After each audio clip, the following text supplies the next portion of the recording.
far-left states have always produced blizzards of propaganda about the evils of capitalist nations.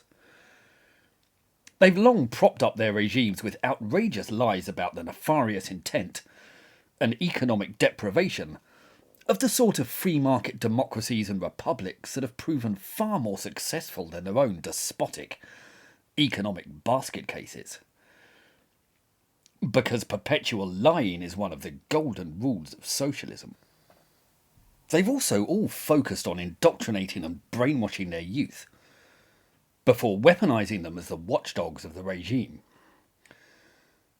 Education is corrupted into political indoctrination, and children are schooled in the tenets of being unofficial state enforcers and informants. Their role is to expose and abuse anyone suspected of deviating from the party line. And that party line is relentlessly drilled into them in their schooling. The attentive viewer will have noted that none of this has changed. The far left is still supported on lies, propaganda and indoctrination. Young people, malleable and easily influenced, are still preferred as the conscripts, the boot soldiers of their poisonous ideology, a tactic also employed by religious orders since time immemorial.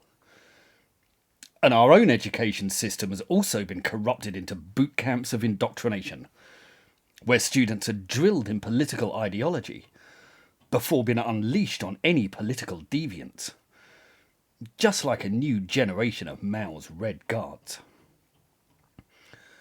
All of this is true of Venezuela as well. But Nicolas Maduro has employed a particular tactic which, as far as I'm aware, might just be unique. He has had himself depicted in a children's cartoon, in which he heroically battles the evil machinations of the White House and a cartoon-esque Donald Trump. In the cartoon, Maduro is noticeably younger, taller, and far more handsome and muscular than his real self. His moustache is even more magnificent, somewhere between Stalin and Freddie Mercury, which is why his character is called Super Moustache, which in Spanish translates as, super bigot. Anyway, the evil White House sends drones against the gallant Venezuelan people, even as they're being treated in state-of-the-art hospitals, which I'm sure are just like real Venezuelan hospitals. And Super Bigot, the champion of the common people, comes soaring to their rescue. It really has to be seen to be believed. Estúpidos burros, no pueden tumbarlo, es un simple chofer de autobús. Pero, mi lord, todo lo hemos intentado, trampas, mentiras. Fraude, firma chimba, la vea, pero nada, no vemos luz. ¡Ah! ¡Luz! ¡Dispara!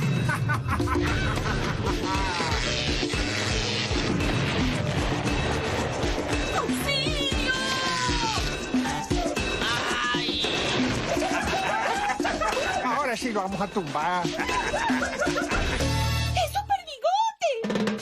Equipo, lo enfrentaremos juntos. Es un ataque múltiple. Sabotearon Guri. Ciberhackeo. Bombazo. Esos desgraciados. Es el dron electromagnético. A sus puestos. Si de los malos, yo me encargo.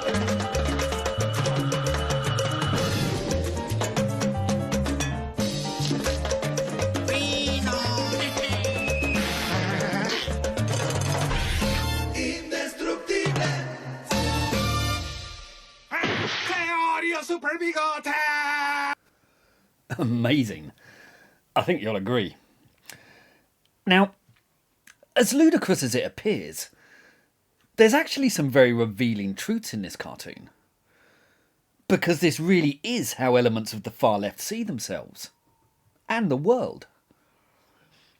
They genuinely perceive all their enemies to be avaricious, soulless monsters. They particularly despise Americans and capitalists. Well, more successful capitalists, as we're all capitalists really. And they truly see themselves as heroes battling oppression. Look at the smug intransigence of the Colston Four. All well-heeled white youngsters called Tristan and Arabella, absolutely certain of their shining virtue, even while engaged in vandalism, whitewashing history, and destroying art. The reason they can do this is because they genuinely have a childish view of the world. One stripped of nuance, shades of grey, or any sense of proportion. The world is simply comprised of goodies and baddies. They, and all their political kin, are goodies, no matter how many genocides they keep committing. And everyone else, half the population of planet Earth, are baddies. Simply irredeemable scum. Deplorables with no redeeming features at all. Racist, knuckle-dragging gammon, whose views on everything are so irrelevant they never need to be heard. Just scream abuse at them, censor them, cancel them, and destroy their artwork. This worldview is why Justin Trudeau can look at the Freedom Convoy, one of the great peaceful demonstrations of our time, on a par with those of Martin Luther King and Gandhi, and can scream that they're all Nazis. His worldview, and that of much of the progressive left, really is at the same level of sophistication as that of super bigot. For all their protestations of their moral and intellectual superiority. Really, Maduro's superhero name is remarkably appropriate. Anyway, I've got to get back to the next episode. If you'd like to support this channel, please like, subscribe, and buy my books.